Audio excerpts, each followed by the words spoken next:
What's going on, fellas? This is Mike D with Black Fathers Now. And dig this. We got a journey, a story, and we got an awesome brother on today that's going to really share some insight, some wisdom. We just got to jump into it. All right. So today, I have my man, Clarence Swearengen, on the line with Black Fathers Now today. The brother's originally from Chicago, but he grew up in Memphis. He's a member of Kappa Alpha Psi fraternity. He's afforded one mistake in life. It's okay. But he's a member of Kappa Alpha Psi fraternity. He's a graduate of the University of Tennessee, where he played basketball. He then spent a decade playing pro basketball overseas. He went into coaching. He got into education. But then he also created this powerful program in the metropolitan Knoxville area called Real Talk, which was spawned by his own personal experiences and journey. Fellas in the Black Fathers Now family, let's welcome my man, Clarence Swearengen. How you doing, brother? Man, I'm doing wonderful, my brother. What an honor, man. What a treat, man. This is a great opportunity, man. And I am definitely thankful for this opportunity, man. Thankful that you chose me, man, to just share my story with my brothers and my sisters out there, man, listening. That's what's up, man. I mean, dude, when, you and I are friends, so we've connected and we've chopped it up and done some things on the back end. But when you hear the story and you hear the journey, I'm just like, brother, I got to have you on, because everything that we go through is not always for us. It's for somebody else. And if somebody else can learn from and gain some wisdom from your experiences, then my man, it's a life well lived, right? Oh man, absolutely, man. That's what it's all about, man. If you're not sharing your story, man, how can we grow as a community? How can we grow as people, as Black men, as leaders? So I encourage all of my brothers and all of my colleagues, man, everyone has a story, and everyone's story is different, man. Don't hold that story, share that story, man, because you never know the impact of your story that it may have on others. Big. And so speaking of story, before we get started, I like to always let the brothers give shout outs, because, the tagline of Black Fathers Now is bringing the village to the brothers. But we also need to pay respects to our village, those folks that help us to become the best version of ourselves. So I want to give you the floor to give shout outs to your village that helps you to become the man that you are, or helped you to become and helps you to continue to be the man that you are today. Absolutely, man. Well, I definitely need to give a shout out to my mom, man, and for creating me. But just a little bit higher than that, I like to give a shout out to my Lord and Savior for choosing me to be able to tell His story and to live as a reflection of Him. But my family as a whole, man, my sisters, my brothers, my uncles, I got, my cousins, man, my cousin Thad and my cousin James Malone, my brother Wayne Booker, Andre Turner, man, just a host of people, man, that's impacted my cousin, who was Dr. Nick Nelson, who was a professor at the University of Ohio State University, who was like a mentor to me. But man, my Vine family, my first family, not, my boys from the hood, you know what I'm saying? That we grew up in the projects together, man. We still tight now. So all my teammates, man, and all my coaches that who coached me over the past years, man. It was so many people that influenced that. To my boss today, who continues to give me an opportunity, Knox County Schools, for giving me the opportunity to be an impact on our young kids' lives, and to my nephews and my nieces, all who look up to me, who depend on me. And so I just want to, and if I miss somebody, please forgive me. But it's just I just want to let everybody know, man, who has been an influencer, who have made a difference in my life. I want to thank them, from pastors. Oh man, not to mention my pastor, Pastor Chris Stevens at Faith Promise, my pastor, Pastor Norman in Memphis, Tennessee, Pastor Franklin. I mean, like all these guys who have have given me that spiritual foundation to be able to reach our youth of the day, man. So shout out to all of us, man. Everybody who's been a part of this Clarence Swearengen story. That's what's up, man. And again, we don't limit that, because at the end of the day, we have to make it a point to give credit where credit's due. And sometimes we omit that. I said this on numerous episodes, but one of the things that my wife and I got to do years ago when we were in Los Angeles, when the Queen Latifah show was on, that was an episode where they had Pharrell. The producer and musician Pharrell was on there. He performed Happy and all of that. That was during that era. But when he was getting interviewed, they were talking to Pharrell about his gifting and this and that. And Pharrell said, you know what? I'm going to be honest with you. Without my team, I'm just a kid from Virginia Beach with good ideas. Oh, man. Absolutely, man. It's real. Not to mention, I forgot about the most important person, my wife and my son and my daughters, that continue to stretch daddy, continue to, take daddy out of that comfort zone and so, and challenging me on a daily basis, man. So yeah, man, it's a collective effort, man. I tell you, and I agree with you there, man. If it wasn't for the team, man, I'd just be that little young country boy, man, in Memphis, man, with a little snotty nose, man, running around barefooted outside, That's what it is, man. But again, we have to do a good job celebrating that, because again, yes, we might be out front and it might be us that gets the quote unquote shine, but the reality is it's not just us. It's all the folks attached to us. Oh, ain't no doubt, man. Yeah. Standing on the shoulders of giants, brother. Standing on the shoulders of giants. No doubt, man. So speaking of that, man, you mentioned the little snotty-nosed kid from Memphis, but you also mentioned that you were born in Chicago, man. So let's jump into your story. Let's jump into your journey, man. Walk us through the origin story of Clarence Swearengen. Oh, man. Born in Chicago, man, and we moved out of Chicago when I was 5 years old, and Inglewood Hospital, man, in Chicago, Illinois, man. Moved out of there, and we headed to Memphis. My mom took a job at a company called Plow in Memphis, and my dad was he worked at the post office. He just came out the military. He was in the post office there. So we went to Memphis and grew up in WDIA, Goodwill Village, man, in the projects in Memphis, Tennessee, man. And we were fortunate, to have a 2-parent home. But my parents, they were, they did their thing, man. So, I had a mother who liked to party. She was a very, very beautiful lady. I had a dad who was a swinger. He loved to kick it and loved to party. So, we were actually raised by Big Mama, because my dad and them at that time, man, they wanted to kick it.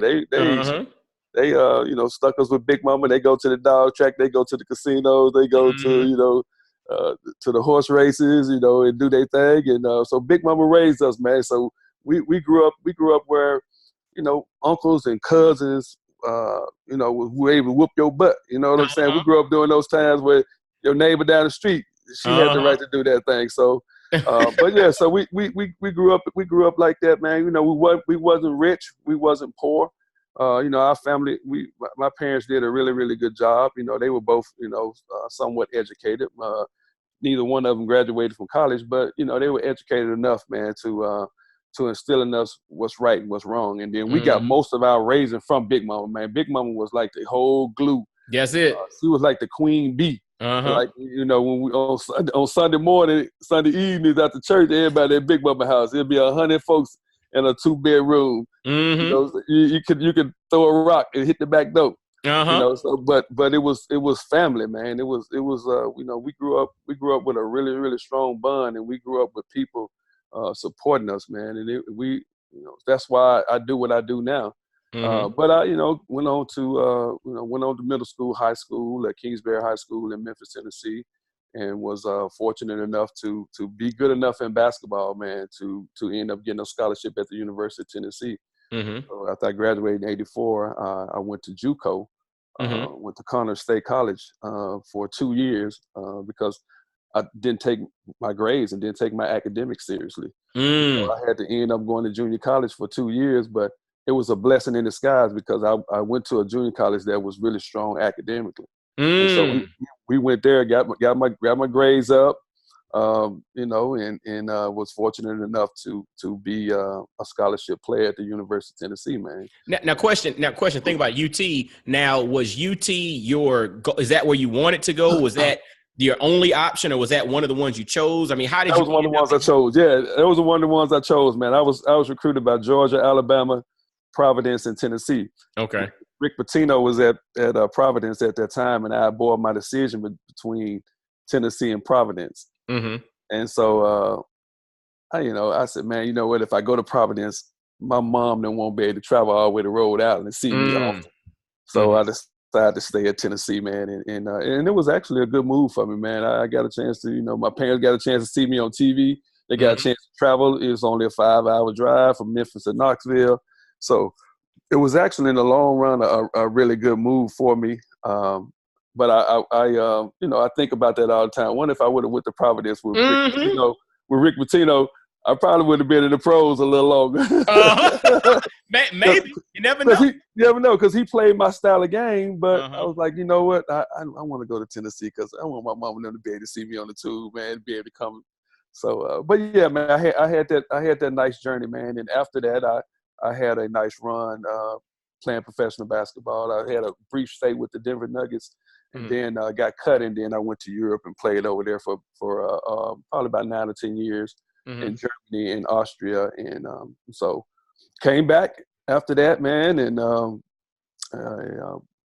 got into coaching. I got my first high school job. I went to Melrose High School in Memphis, Tennessee. And then I went from there to the University of Memphis under Tick Price as the director of basketball operations. And then got lucky. I had a nephew who was playing. He was playing high school ball and was a top recruit. And so they was like, hey, man, we want you to come to University of Tennessee. But you're going to have to bring your nephew with you, right? There you go. there's a method. Hey, you know you're going to have to bring your nephew with you. We got a job for you, but you better bring him with you. So no, man, we decided to just take that trip, man. He wanted to play at Tennessee anyway. Okay. And so that was under Buzz Peterson. Buzz Peterson was the coach at that time. And Buzz said, hey, man, we would love to have you. You'd be one of the first former players, to come back and be an assistant coach, and especially you'd be one of the first Black African-Americans. I was one of the first Black African-American coaches that played at the university to come back as a coach. Wow. And also come back with a master's degree, man. So I took that opportunity, man, and we did had a couple of good years there. We struggled a little bit there that second year. But and then after we got fired, I went into education, and that's where the journey began, man. That's when the rubber hit the road right there. So you basically, basketball was kind of your gateway. That opened up the opportunity for you to get these opportunities to travel, to do this, to do that, to go in, to get into coaching. I mean, basketball became that gateway, but basketball got you to a place, and it's interesting. You went to UT as a player, traveled the world, playing professional, coaching, all of that. In a whole lot of countries, man. Yeah. Countries. And then ultimately, after you came back to the U.S. and you were coaching in high school, you ultimately got back to UT as a coach. And after that stint ended, that's when your education journey began around UT here in Knoxville. It's interesting how this thing came full circle. But I also remember, when you and I were talking, that there were some little things in the middle of this story that you kind of leapfrogged over here. Oh, yeah. Yeah. So talk to us a little bit about some of the journey and some of the obstacles and these wins that you had by overcoming, some various challenges that that faced you in the midst of this journey. Yeah, man. Growing up in the hood, man, you get caught up in a lot of things. It wasn't just always pretty. My journey wasn't always pretty, man. I'm a recovering addict, man. I started snorting cocaine, man, when I was in the 12th grade, 11th grade in high school, man. And smoking weed. My mom worked at a beer company when we were young boys, man. My mom worked at Stroh's. When she left Plow, she started to she took a job at, it was Slits Malt Liquor Bull at that time. She worked at Slits, and so man, we had beer, alcohol, and my father was an alcoholic, man, and they love to indulge in that, man. So we lived that life, man. We were young, and I carried that over, man, on into college and everything, and into high school, man, and was, you know, was out there, man, and doing things. Even when I was playing professional basketball, we still lived that wild life, man. And it was up until 2004, man. You know, that's when I really found out who I was, man. And in 2004, I almost lost my life because of drugs and alcohol, man. I don't know if you remember that movie Friday, man, when my man was in that chicken coop. Yep. Yeah, Yep. that was me. That was me one time, man. And so I got into that little trouble, man, and that kind of woke me up, man. That was right a year before I was getting ready to get married. Me and my wife now, we were engaged to get married maybe 6 or 7 months before that incident happened. And man, I woke up in jail, man, and I'll never forget it, man. God spoke to me and he just said, if you ever do this again, that was 2004. He said, if you ever do this again, I'm going to kill you. And I just, you know, I don't know what it was. I said, Lord, if you just get me out of this situation, I promise I'll be real to you forever. And that's kind of like how Real Talk kicked off because that next couple of years, I started working with at-risk youth. So I worked at a place, man, and they worked with kids who were, you know, who had went through some similar stuff, who had got kicked out of Knox County schools. It was called West End Academy. And I worked there, man, and started working with this guy named David Downing, man. He was just trying to, you know, like, it was more like a rehabilitation, man. He introduced me to the Lord. He challenged me, man, to, like, you know what, you know, learn as much as you can, man, about God and about his ways and about and he had me working with these kids who were going through all this trouble. So that's where it kicked off at. And because I had to wait a whole year before, because I had felony. Yeah, I had to wait a whole year because I got caught with drugs on me. So I had to wait a whole year before I can apply for a job through Knox County. So I waited my year, 2005, 2006, and then 2006 I applied for a job at Austin East High School. And Knox County hired me in 2006 after my felony was cleared and then my probation was over. So, hey, man, I started there 2006 and did a really good job. 2007, 2008, man, I was at Austin East High School teaching special ed. And then Vine Middle School called me in 2008, 2009 and said, hey, we want you to come to Vine. We need a strong black male in our school. So I went to Vine, start teaching there, and that's when I started Real Talk. I started Real Talk in 2008, 2009 with 5 kids in my classroom. All right, 5 kids, and so we're like, what's the vision for this? What's the vision for Real Talk? I said, man, the vision for Real Talk is to encourage and to empower and to enrich young black men and young women to be successful by keeping it real, realistic, and relational. That's what I said. That's what we finna do. And say that again. Keep it real, realistic, and relational. Realistic and relational. Yeah. So we're gonna keep it real because we're gonna have a real conversation about real life. You know how me and you talked about going from real talk to real life. That's what that concept. We're gonna be real with each other, man. Because I don't like being around people that's fake, and I don't want to bring in the false. I don't want to bring in the false situations or any false intent to our conversation. I want it to be real, and I want it to be realistic because I want you to know that there's some things that's out here in these streets that's not for you. It's some realistic situations, man, out here that can harm you, that can hurt you. And I want to make sure that I, as a leader, and as you know, the runner who runs this program, I want to make sure that you don't fall into those same traps that I fell into. And I said, then I want to be relational because I think it's about relationships. It's all about building those positive relationships with each other. That's how you make it, man. That's how I was able to overcome my story, is because the relationship that I established with people. Because people knew, man, Clarence is a good dude. You know what I'm saying? He ain't that type of person. Like, even when I was out there, I wasn't doing it. I was doing it myself. I wasn't doing it to nobody else. I was indulging for me. Mm-hmm. because I like living that life. I like to stay up late, eat steak. You know what I'm saying? So that's what we Yeah. were doing. You know, and if you know anything about that drug, that's a late night drug, and it makes you stay up all night long. And I love to party. Mm-hmm. And so, and I had my crew that I partied with, and we didn't get out the house at 9 o'clock, 10 o'clock at night, but we come here in the 4. You Mm. know. Mm-hmm. So, but that's the kind of that's the kind of drug it is. Mm-hmm. Now, And so I want to ask you right there because you mentioned that you had your crew that you party with. Like we all have our crew for different things. You know what I'm saying? Like you got your crew for this, your crew for that, and you mentioned real talk being about being real, realistic, and being relational.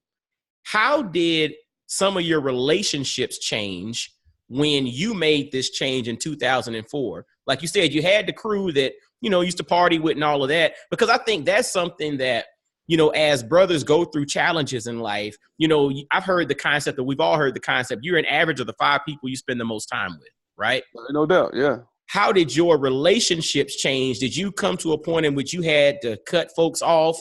Did you use this to pull some of them out? Was it a scenario in which they started changing because you changed?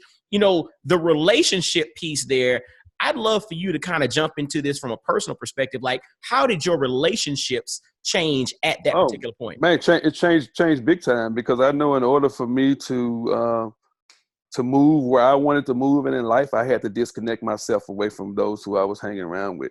And I think my situation actually opened up some eyes too, because man, we were older brothers, man. I'm 52 years old, and that you think about it, that wasn't a long time ago. Yeah.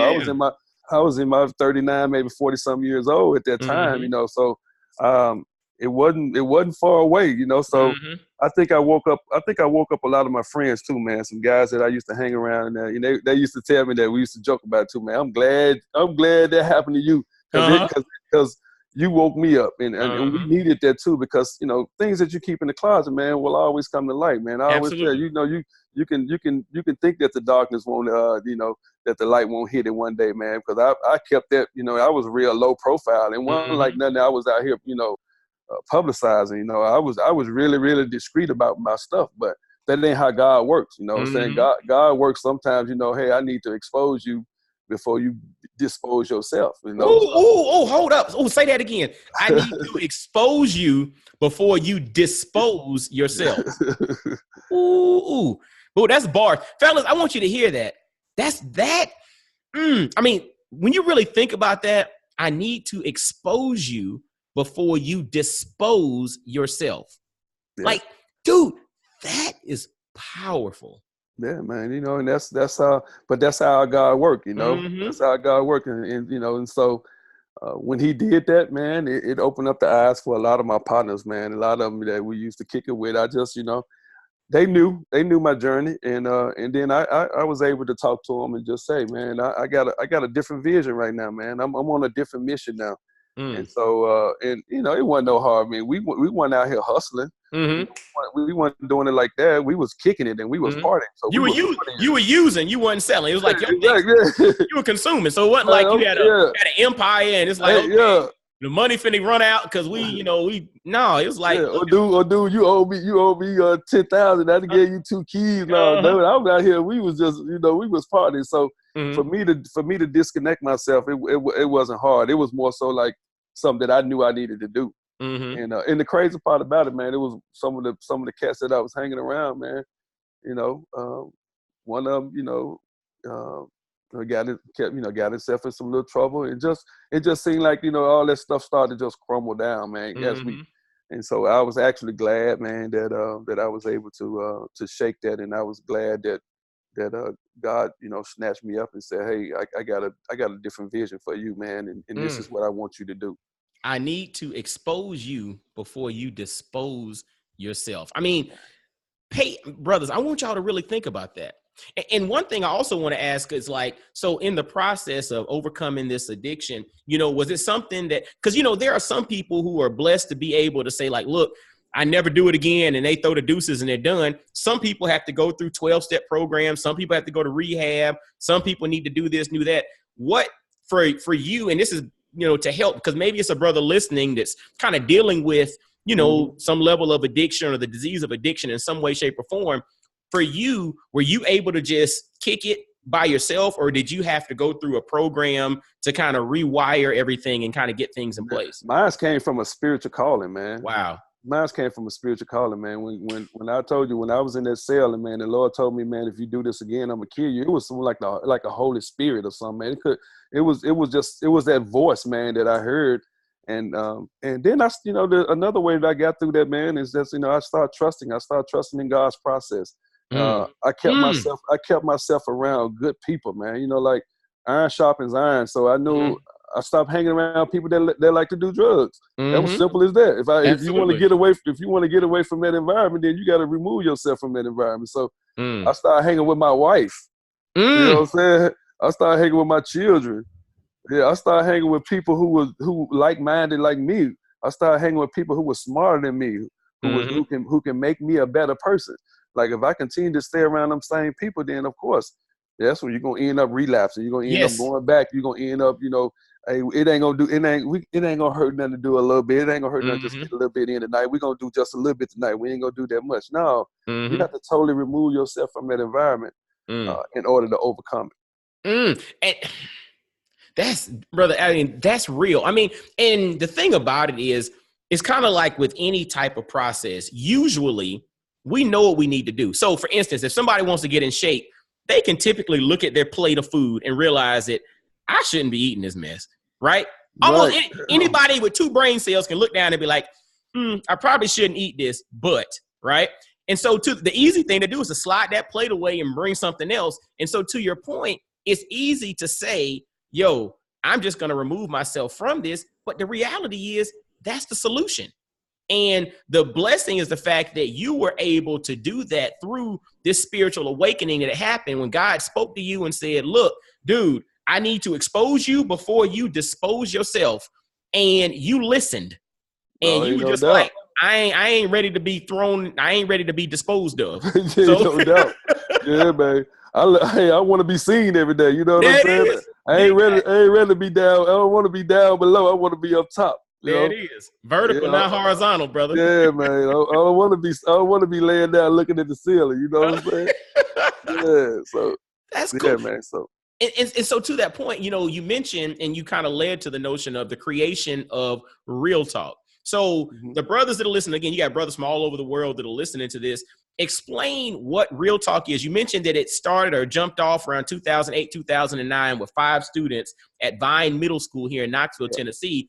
Talk to us a little bit about Real Talk, how it's evolved, and then what it's doing now, but then also what are some of the things that you have planned, going forward with the program? Yeah, like I said, I started that program in 2008, 2009 at Vine Middle School with four young black men, man, 4 young black boys, man. We used to sit there, man, and we used to have like different topics. So Real Talk is a spiritually based program where we talk about Christ, and I create a topic and we have discussion questions, and then we relay those discussion questions to real life scenarios. And so we started at Vine. 4 kids, man, used to just talk about things like discipline, talk about self-awareness, talk about appearance. I have those questions, and we just chop it up and like, okay, how does this apply to you in life? Why is it important that you have good appearance? Why is it important that you have good self-discipline? Why is it important that you encourage others instead of breaking them down? And we talk about it, and we apply it to real life. And so the program just kicked off, man. All of a sudden, people, I start posting stuff on Facebook and posting things on Twitter. And then, I get another school like, hey, how do I have that program over to my school? Like, okay, we just, I bring the curriculum over there. You got a facilitator over there. We can have a facilitator come over there. And before you knew it, bro, I'm at right now 350 some people in my program at 10 schools. That's amazing. And so how it happened is just by word of mouth, man. People start to see the impact. I start to see through my data that Real Talk was impacting lives. It was getting kids to school on time because the program starts at 7:15 in the morning to 7:55, and it's a Christ-driven program. So by it starting that early, I can talk about Christ because after 8 o'clock we can't. Yeah, and so speak to that a little bit because, and that was one of the things that I was hip to when, when you asked me to come in and do some speaking with it. One of the things that I was unaware of is the fact that as it pertains to like a spiritually based or a Christ-centered program, if it's a public school, you can't talk about God from the time the bell rings until the time the other bell rings. Yeah. And so to that, yeah. So go ahead. So explain a little bit So about that's that. why a lot of spiritually based programs like Yoke and Fellowship of Christian Athletes and all those schools, they have their programs at the end of the day.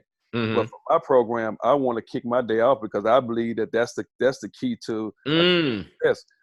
What a better name to start your day off talking about Jesus, or talking about God, talking about the Lord. I want to kick that day off because I don't know what that kid has been through the night before. So when he comes into my program in the morning, we praying together. We talking about problems. We talking about real life. We talking about real situations. We coming up with realistic, ways to help him handle or get through his situation.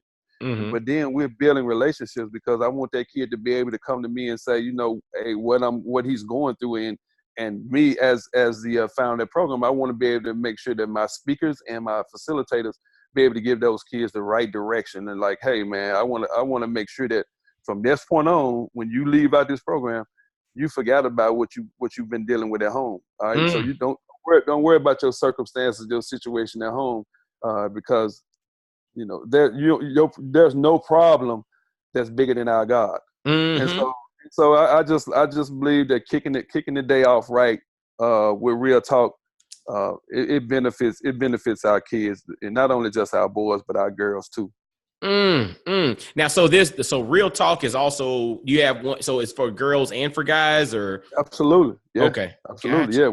yeah. I have so how it works is from 7:15 to 7:55. I'm at different schools during that whole week. So Okay. Monday we at Beaumont Elementary School. Tuesday at Vine. Tuesday also at South Door. At Bearden Middle School.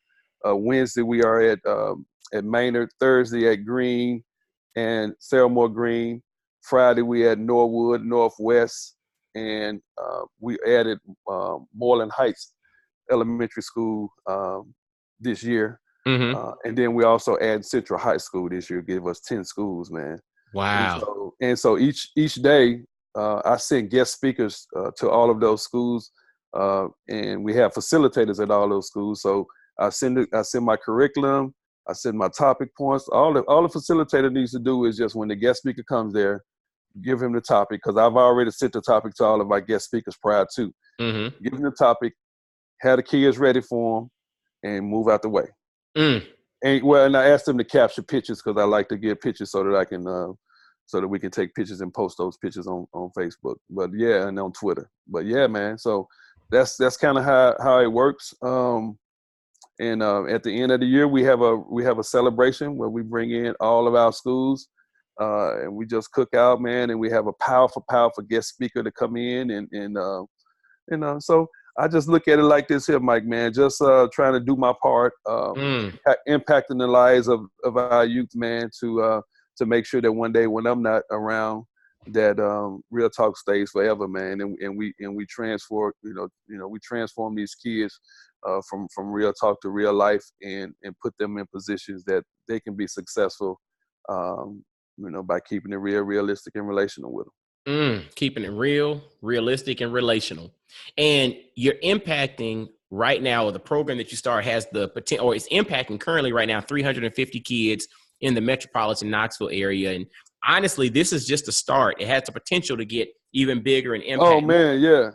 And but one of the questions I want to ask you, because this is called Black Fathers Now, right? You are a Black father. Your journey, your story, your experiences, this roller coaster of things that you've gone through, that you've overcome, all of that to the creation of Real Talk. How has all of that come full circle to impact you, Clarence Swearengen, as a father? Oh man, I mean, being a model, being a role model, man, is very, very crucial for me, man. First of all, I want to be a reflection of my Lord and Savior. When people see me, I want them to see him first. Mm-hmm. And so when people see me, they see him. So my son sees him too in me, Mm. you know? And so I just try to make sure that each and every day, um, I try to do what's best. First of all, by my wife, because Mm-hmm. Smart man. Smart man. because my son need to see that. All right, Yes. so we're gonna tie Yes. this thing. My son need to see that. My father loves his wife. All right, I've been with my wife 15 years, man. Ain't never cheated on her. Right, so Mm-hmm. my son sees that. He sees how I treat his mother, and we pray together every day. Like I try to be that leader in my home. And so not only does he see, his dad treating his mama like she's supposed to be treated, like she's the queen of our house, which she is, but I'm also making sure that as a father, he sees how a king should be as well. And Mm. so, we do things like we pray together, because I want him to understand that in order to get through this life, you have to have a spiritual connection too, man. Mm. And so it's very, very important for me to start our day off every morning with prayer. And he Absolutely. always asks me, like, why do we do that? Because, son, first of all, I want you to be covered, and another thing, I just want you to understand the importance of having a spiritual foundation in your life. It makes things so much easier. It gives you that discerning spirit to know when things come your way that are not right. By having this relationship with him, he speaks to you through the Holy Mm-hmm. Spirit to let you know that, you know what, that's not right, that's not wrong, that's not how you treat people. So I just want to be that model, man. I want to be that model for our youth, for our kids, and for my son, and for my family as a whole. So that when people see us, when others see us, they see him first. They see the Lord. They see the Lord first, and they see it in our conversation. Mm. They see it in our walk. They see it in our talk. They see it in my actions. And that I'm not perfect by no Yeah, means, absolutely. but but Absolutely. but but but I think by trying to be that model for my family and for my kids, it exemplifies how a father should be and how a father should treat and be treated, and treat his kids and treat his family. Mm. Fellas, I hope y'all paid attention to that. It's about being that example. Being that example. Kids don't always do what they're told, but there's a strong likelihood that they will replicate and repeat what they see. So Man, absolutely. be that example. Be that example. I mean, it's not about having all the answers, because truthfully, we're not perfect. We're going to screw up. We're going to make mistakes. We're going to say the wrong thing, at times do the wrong thing. It happens, right? We're not perfect. But in the midst of it all, be that example. Show your kids that, you know what? Yes, I'm an imperfect vessel, but guess what? Perfection's not a requirement for greatness. Absolutely, man. Perfection is not a requirement for greatness. And I'm going to not just tell you, I'm going to show you. So Clarence, this is your life. This is your journey. This is how you're living it.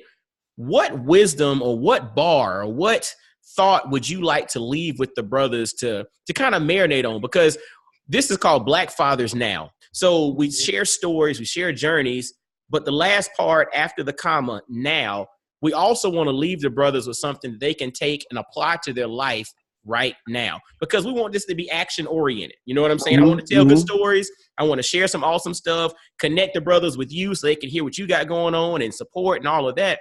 But then we also want you to drop something on them that they can apply to their life right now and take action on. What's that thing that you like for the brothers to take action on? Hey, man, I just, if I had a few words just to tell the brothers, man, I mean, I'm just um, I'm true to the game, man. Stay true to the game, man, and not just the game of life, but stay true to the game of fatherhood. And stay true, like we're not perfect out here in this world. I mean, we all make mistakes. Stay real with your kids, man. Stay real with who you are as a person. Um, don't allow distractions to speak out before your faith. Uh, Mm, and I always tell my son that I just want my light to shine so before men that they see my good work, and then I'm going to glorify him in heaven, man. And that's the way I live my life. Life is very, very simple, but we sometimes make it so complex because we do things that are not pleasing in God's eyesight, man. So keep your life simple. If Mm, you're a married man out there in the game, man, stay true to your wife, man. mm, Stay true, because that's how you get your blessings in life, man. I've learned that, man. Like, why is God continuing to bless me so much? He's blessing me because of my faithfulness, and not only my faithfulness to my wife, but my faithfulness to Him. And mm. so, all of my advice to you, it goes right back to what God wants us to be. And if you stay in alignment with what He wants you to be, and stay in alignment with His word, man, then you will reap the benefits, and you will prosper in everything in life that you do. Mm. Two A's, fellas. Alignment and action. Alignment and action. Stay aligned with His word and what He's called you to do. Keep it simple, and then take action. Absolutely, man. Can't say it no That's better than that, that's brother. that's real. That's real talk, baby. Coming all the way from Chicago, Illinois, to North Memphis, baby, to Knoxville, Tennessee. That's how we do it. Yeah, I can dig that. I can dig that. And as we kind of finish this thing up, brother, like, how can brothers follow up with you? How can they connect with you?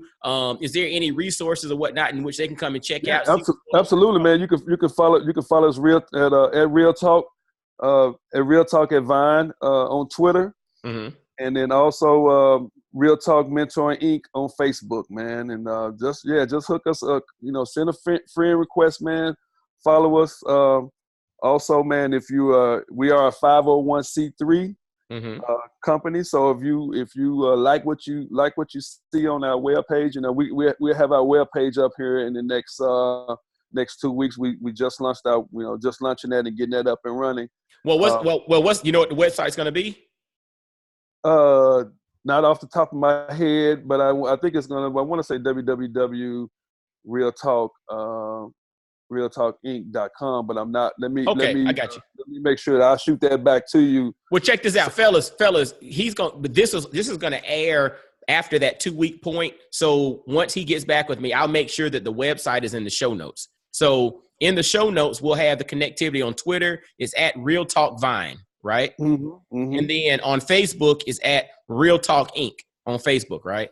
Real Talk Mentoring Inc. Real Talk Mentoring Inc. Okay, got you. So at Real Talk Vine on Twitter and Real Talk Mentoring Inc. on Facebook. I'll have that in the show notes. And then when Clarence and I connect in the next couple of weeks, he'll give me the website, and I'll have that in the show notes as well for you all to be able to connect, to link, to donate, to support, to follow, and all of that. Because this is, we're recording it now, but it's not going to release for another 5 or 6 weeks. So it'll be out there then.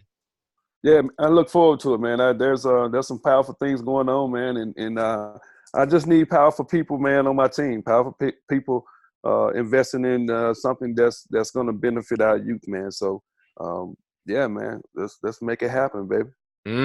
Connecting with a powerful brother with a powerful story who's doing powerful things, and but he's connected to the ultimate power source. That's real. And that's real talk for you. Real talk, baby. So, fellas and the Black Fathers Now family, man, make sure you get out and support my man Clarence Swearengen. His initiative, what he's doing, his journey, his story is powerful and impactful. Make sure to follow on Twitter, Real Talk Vine, and on Facebook, Real Talk Mentoring Inc. On Facebook, Real Talk Mentoring Inc. And once Real Talk Mentoring Inc. on Facebook. And once he gets me the website, which will happen in the next couple of weeks, by the time this airs, the website will be on, and it will be in the show notes as well. Make sure you reach out to him, and make sure you connect and let him know you heard about him on Black Fathers Now. Reach out to the brother. Let him know, hey, I heard about you on Black Fathers Now. I like what you're doing. Connect, support. It's a 501c3. You can donate to it. Make it happen. Let him know. Show some love, because, again, it's a powerful brother doing a powerful thing. He's connected to the ultimate power source. So how about you add a little bit more power to this thing that's going on? Hey, Mike, and we also, man, looking for great guest speakers, man. So if you are a motivational speaker, I'm looking to impact at a greater level, man. So hook me up, man. Just holler at me and let me know that, hey, man, I would love to come in and speak to our kids. We got about 507 kids, man, at our school right now. And we need positive Black males and positive Black fathers to come in and speak to these kids who are fatherless. And so, man, this will be an ultimate challenge and an ultimate blessing that you probably would never imagine, man. So if you like to do that, yeah, contact me, man, and let's make it happen at Vine Middle School. Definitely. Well, you can also count me in. I'm down to come speak anytime. Oh, yes. Yeah, I've been there before, but Oh, I can yeah. come again. Most definitely. I got you. You got know me that already. Yeah. So other brothers who speak, who got a message, definitely reach out to Clarence again. Real Talk Vine on Twitter, Real Talk Mentoring Inc. on Facebook, and the website will be in the show notes once this thing airs. Man, I want to thank you for taking time to be transparent, to share your story, to share your journey. And this thing's going to help somebody, man. So I basically, salute you for taking time to do that, but then to also listen to that call that God put on your heart, to put on your life, to go and take action, because a lot of people hear it, but a lot of people don't take action on what they hear. So I salute you for doing that. That in itself is inspiration to somebody listening right now to take action on that thing freaking their spirit. So, brother, man, absolutely, man, you gotta be vulnerable, man. You gotta be vulnerable, man. You gotta be vulnerable, man. That's the only way to that's the only way to keep it real with yourself and also, man, be able to help others, man. That's it. Got to keep it vulnerable. Well, fellas, as always, make sure to visit blackfathersnow.com. Make sure to follow Black Fathers Now on Facebook, Instagram, Twitter, and subscribe via iTunes, Stitcher, Google Play, Amazon Alexa, Spotify. Anywhere you listen to podcasts, make sure to subscribe, share this episode out. Again, make sure you follow and connect with my man Clarence Swearengen. He's doing some really awesome things. Support. Share this episode out. Share his story out. And if you are a guest speaker, a motivational speaker, and you're a brother who wants to connect and, get in front of some folks in regards to the Real Talk mentoring program or at his middle school, definitely reach out. Contact information is in the show notes. And this has been brought to you by Black Family Apparel. Visit blackfamilyapparel.com to grab some dope apparel that celebrates the nuances of the Black family. And fellas, until next time, y'all be blessed, well, and wise. And I'll holler at you. Peace.